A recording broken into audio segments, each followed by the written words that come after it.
বিসমিল্লাহির রহমানির রহিম। যেহেতু উপনিবেশ বিরোধী লড়াইয়ের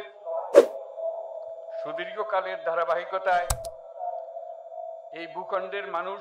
দীর্ঘ 23 বছর পাকিস্তানের স্বৈরশাসকদের বঞ্চনা ও শোষণের বিরুদ্ধে রুখে দাঁড়িয়েছিল এবং নির্বিচার গণহত্যার বিরুদ্ধে গণপ্রতিরোধ গড়ে 1971 সালে 26শে মার্চ স্বাধীনতা ঘোষণা করে রক্তক্ষয়ী মুক্তিযুদ্ধের মাধ্যমে জাতীয় মুক্তির লক্ষ্যে বাংলাদেশ রাষ্ট্র প্রতিষ্ঠা করেছিল। এবং যেহেতু বাংলাদেশের আপামর জনগণ দীর্ঘ আন্দোলন সংগ্রামের মধ্য দিয়ে এই ভূখণ্ডে স্বাধীনতার ঘোষণাপত্রে বিবৃত সাম্য, মানবিক মর্যাদা, সামাজিক সুবিচারের ভিত্তিতে উদার গণতান্ত্রিক রাষ্ট্র বিনির্মাণের আকাঙ্ক্ষাকে বাস্তবায়নের জন্য সর্বোচ্চ ত্যাগ স্বীকার করেছে, এবং যেহেতু স্বাধীন বাংলাদেশের 1972 সালের সংবিধান প্রণয়ন পদ্ধতি এর কাঠামোগত দুর্বলতা ও অপপ্রয়োগের ফলে স্বাধীনতা পরবর্তী আওয়ামী লীগ সরকার মুক্তিযুদ্ধের জন আকাঙ্ক্ষা পূরণে ব্যর্থ হয়েছিল এবং গণতন্ত্র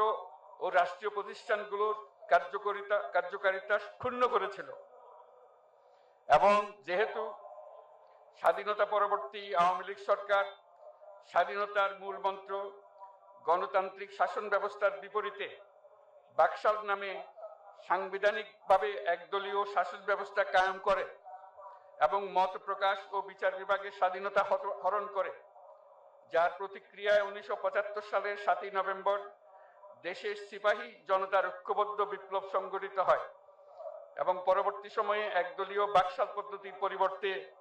বহুদলীয় গণতন্ত্র,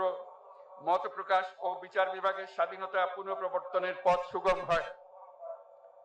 এবং যেহেতু 80-র দশকে সামরিক স্বৈরশাসনের বিরুদ্ধে দীর্ঘ 9 বছর ছাত্র জনতার অবিরাম সংগ্রামের মধ্য দিয়ে 1990 সালে গণ অভ্যুত্থান সংগঠিত হয় এবং 91 সনে পুনরায় সংসদীয় গণতান্ত্রিক শাসন ব্যবস্থার প্রবর্তন করা হয়। এবং যেহেতু দেশি বিদেশি চক্রান্তে সরকার পরিবর্তনের গণতান্ত্রিক প্রক্রিয়া ব্যাহত হওয়ায় 1/11-র মতো ষড়যন্ত্রমূলক ব্যবস্থার মাধ্যমে বাংলাদেশে শেখ হাসিনার একচ্ছত্র ক্ষমতা, আধিপত্য এবং ফেসিবাদের পথ সুগম করা হয়। যেহেতু দীর্ঘ 16 বছরের ফেসিবাদী অগণতান্ত্রিক গণবিরোধী শাসন ব্যবস্থা কায়েমের লক্ষ্যে এবং একদলীয় রাষ্ট্র ব্যবস্থা প্রতিষ্ঠার অতি উগ্র বাসনা চরিতার্থ করার অভিপ্রায়ে সংবিধানে অবৈধ অগণতান্ত্রিক পরিবর্তন করা হয়, যার ফলে একদলীয় একচ্ছত্র ক্ষমতা ও আধিপত্য প্রতিষ্ঠার পথ সুগম হয়। এবং যেহেতু শেখ হাসিনার আওয়ামী লীগ সরকারের দুঃশাসন, গুম খুন, আইন বহির্ভূত হত্যাকাণ্ড, মত প্রকাশের স্বাধীনতা হরণ এবং একদলীয় স্বার্থে সংবিধান সংশোধন ও পরিবর্তন বাংলাদেশের সকল রাষ্ট্রীয় সাংবিধানিক প্রতিষ্ঠানসমূহকে ধ্বংস করে। এবং যেহেতু হাসিনা সরকারের আমলে তারই নেতৃত্বে একটি চরম গণবিরোধী, একতান্ত্রিক ও মানবাধিকার হরণকারী শক্তি বাংলাদেশকে একটি ফেসিবাদী, মাফিয়া এবং ব্যর্থ রাষ্ট্রের রূপ দিয়ে আন্তর্জাতিকভাবে বাংলাদেশের ভাবমূর্তি ক্ষুণ্ণ করে। এবং যেহেতু তথাকথিত উন্নয়নের নামে শেখ হাসিনার ফেসিবাদী নেতৃত্বে সীমাহীন দুর্নীতি, ব্যাংক লুট, অর্থ পাচার ও অর্থনৈতিক প্রতিষ্ঠানগুলিকে ধ্বংসের মধ্যে দিয়ে বিগত পতিত দুর্নীতিবাজ আওয়ামী লীগ সরকার বাংলাদেশেও এর অমিত অর্থনৈতিক সম্ভাবনাকে বিপর্যস্ত করে তোলে এবং পরিবেশ, প্রাণ বৈচিত্র্য ও জলবায়ুকে বিপন্ন করে। এবং যেহেতু শেখ হাসিনার ফ্যাসিস্ট সরকারের বিরুদ্ধে রাজনৈতিক দল, ছাত্র শ্রমিক সংগঠন সহ সমাজের সর্বস্তরের জনগণ গত প্রায় 16 বছর যাবৎ নিরন্তর গণতান্ত্রিক সংগ্রাম করে জেল জুলুম, হামলা মামলা গুম খুন ও বিচার বহির্ভূত হত্যাকাণ্ডের শিকার হয়। এবং যেহেতু বাংলাদেশে বিদেশি রাষ্ট্রের অন্যায় প্রভুত্ব, শোষণ ও খবরদারিত্বের বিরুদ্ধে এদেশের মানুষের ন্যায়সঙ্গত আন্দোলনকে বহিঃশক্তির তাবেদার আওয়ামী লীগ সরকার নিষ্ঠুর শক্তি প্রয়োগের মাধ্যমে দমন করে। এবং যেহেতু অবৈধভাবে ক্ষমতা অব্যাহত রাখতে আওয়ামী লীগ সরকার 3টি প্রহসনের নির্বাচনে এর জাতীয় সংসদ নির্বাচন এদেশের মানুষকে ভোটাধিকার ও প্রতিনিধিত্ব থেকে বঞ্চিত করে। যেহেতু আওয়ামী লীগ আমলে ভিন্ন মতের রাজনৈতিক নেতাকর্মী, শিক্ষার্থী, তরুণদের নিষ্ঠুরভাবে নির্যাতন করা হয় এবং সরকারি চাকুরিতে একচেটিয়া দলীয় নিয়োগ এবং কোটাভিত্তিক বৈষম্যের কারণে ছাত্র, চাকুরি প্রার্থী, নাগরিকদের মধ্যে চরম ক্ষোভের জন্ম হয়। এবং যেহেতু বিরোধী রাজনৈতিক দল ও সংগঠনের উপর চরম নিপীড়নের ফলে দীর্ঘদিন ধরে জনরোষের সৃষ্টি হয় এবং জনগণ সকল বৈধ প্রক্রিয়া অবলম্বন করে ফ্যাসিবাদ বিরোধী লড়াই চালিয়ে যায়। এবং যেহেতু সরকারি চাকরিতে বৈষম্যমূলক কোটা ব্যবস্থা বিলোপ ও দুর্নীতি প্রতিরোধে বৈষম্য বিরোধী ছাত্র আন্দোলন চলাকালে আওয়ামী লীগ সরকার কর্তৃক ব্যাপক দমন পীড়ন, বর্বর অত্যাচার, মানবতা বিরোধী হত্যাকাণ্ড চালানো হয়, যার ফলে সারা দেশে দলমত নির্বিশেষে ছাত্র জনতার উত্তাল গণবিক্ষোভ গণ অভ্যুত্থানের রূপ নেয়। এবং যেহেতু ফ্যাসিস্ট শক্তির বিরুদ্ধে অদম্য ছাত্র জনতার অভ্যুত্থানে রাজনৈতিক দল, ধর্মীয়, সামাজিক, সাংস্কৃতিক, পেশাজীবী, নারী ও শ্রমিক সংগঠন সমূহ সমাজের সকল স্তরের মানুষ যোগদান করে এবং আওয়ামী ফ্যাসিবাদী বাহিনী রাজপথে নারী, শিশু সহ প্রায় 1000 মানুষকে নির্বিচারে হত্যা করে, অগণিত মানুষ পঙ্গুত্ব, অন্ধত্ব বরণ করে। আন্দোলনের চূড়ান্ত পর্যায়ে সামরিক বাহিনীর সদস্যগণ জনগণের গণতান্ত্রিক লড়াইকে সমর্থন প্রদান করে। এবং যেহেতু অবৈধ শেখ হাসিনা সরকার পতন, ফ্যাসিবাদী ব্যবস্থার বিলোপ এবং নতুন রাজনৈতিক বন্দোবস্তের লক্ষ্যে বৈষম্য বিরোধী ছাত্র আন্দোলনের ডাকে জনগণ অসহযোগ আন্দোলন শুরু করে, পরবর্তী সময়ে 5ই আগস্ট ঢাকা অভিমুখে লং মার্চ পরিচালনা করে এবং ফ্যাসিবাদ বিরোধী আন্দোলনরত সকল রাজনৈতিক দল, ছাত্র জনতা তথা সর্বস্তরের সকল শ্রেণীর পেশা, আপামর জনসাধারণ তীব্র আন্দোলনের চূড়ান্ত পর্যায়ে গণভবনমুখী জনতার উত্তাল যাত্রার মুখে ফ্যাসিস্ট হাসিনা 5ই আগস্ট 2024 তারিখে পদত্যাগ করে দেশ ছেড়ে পালিয়ে যেতে বাধ্য হয়। এবং যেহেতু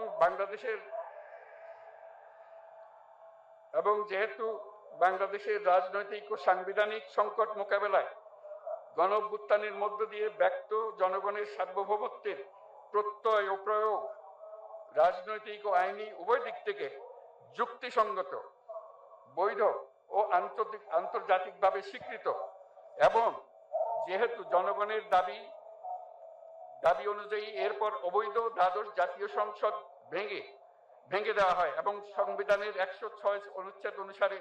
সুপ্রিম কোর্টের মতামতের আলোকে সাংবিধানিকভাবে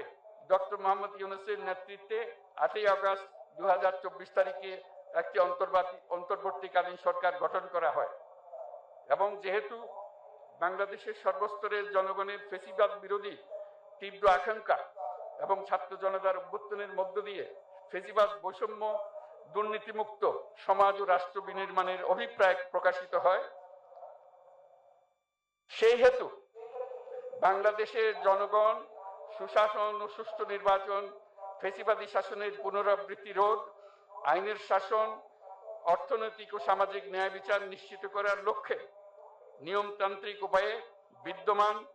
সংবিধান ও সকল রাষ্ট্রীয় সাংবিধানিক প্রতিষ্ঠানের গণতান্ত্রিক সংস্কার সাধনের অভিপ্রায় ব্যক্ত করে। এবং সেহেতু বাংলাদেশের জনগণ বিগত 16 বছরের দীর্ঘ ফ্যাসিবাদ বিরোধী আন্দোলন সংগ্রামকালে এবং 2024 সালের জুলাই গণঅভ্যুত্থানকালীন সময়ে ফ্যাসিস্ট আওয়ামী লীগ সরকার কর্তৃক সংগঠিত গুম, খুন, হত্যা, গণহত্যা, মানবাধিকার বিরোধী অপরাধ ও সকল ধরনের নির্যাতন, নিপীড়ন ও রাষ্ট্রীয় সম্পত্তি লুণ্ঠনের অপরাধ সমূহের দ্রুত উপযুক্ত বিচারের দৃঢ় অভিপ্রায় ব্যক্ত করছে। সেহেতু বাংলাদেশের জনগণ জুলাই জনগণের সকল শহীদদের জাতীয় বীর হিসেবে ঘোষণা করে শহীদদের পরিবার, আহত যোদ্ধা এবং আন্দোলনকারী ছাত্র জনতাকে প্রয়োজনীয় সকল আইনি সুরক্ষা দেওয়ার অভিপ্রায় ব্যক্ত করেছে। এবং সেহেতু বাংলাদেশের জনগণ যুক্তিসঙ্গত সময়ে আয়োজিতব্য অবাধ ও সুষ্ঠু ও নিরপেক্ষ একটি নির্বাচনের মাধ্যমে গঠিত জাতীয় সংসদে প্রতিশ্রুত প্রয়োজনীয় সাংবিধানিক সংস্কারের মাধ্যমে দেশের মানুষের প্রত্যাশা, বিশেষত তরুণ প্রজন্মের আকাঙ্ক্ষা অনুযায়ী আইনের শাসন ও মানবাধিকার, দুর্নীতি, শোষণমুক্ত, বৈষম্যহীন ও মূল্যবোধ সম্পন্ন সমাজ এবং গণতান্ত্রিক রাষ্ট্র ব্যবস্থা প্রতিষ্ঠার অভিপ্রায় ব্যক্ত করেছে। এবং সেহেতু বাংলাদেশের জনগণ এই প্রত্যাশা ব্যক্ত করছে যে একটি পরিবেশ ও জলবায়ু সহিষ্ণু, অন্তর্ভুক্তিমূলক, টেকসই উন্নয়ন কৌশলের মাধ্যমে বর্তমান ও ভবিষ্যৎ প্রজন্মের অধিকার সংরক্ষিত হবে। এবং সেহেতু বাংলাদেশের জনগণ এই অভিপ্রায় ব্যক্ত করছে যে ছাত্র গণঅভ্যুত্থানের 2024-এর উপযুক্ত রাষ্ট্রীয় সাংবিধানিক স্বীকৃতি প্রদান করা হবে এবং পরবর্তী নির্বাচনে নির্বাচিত সরকারের সংস্কারকৃত সংবিধানের তফসিলে এই ঘোষণাপত্র সন্নিবেশিত করা হবে। এবং 5ই আগস্ট 2024 সালে গণঅভ্যুত্থানে বিজয়ী বাংলাদেশের জনগণের আকাঙ্ক্ষার প্রতিফলন হিসেবে এই ঘোষণা প্রণয়ন করা হলো। জাতির সার্বিক মঙ্গল কামনা করে আমি জুলাই ঘোষণাপত্র আপনাদের সবার সামনে উত্থাপন করলাম। আল্লাহ সকলের জন্য মঙ্গল দান করুন, জাতির জন্য মঙ্গল নিয়ে আসুক। সবাইকে ধন্যবাদ।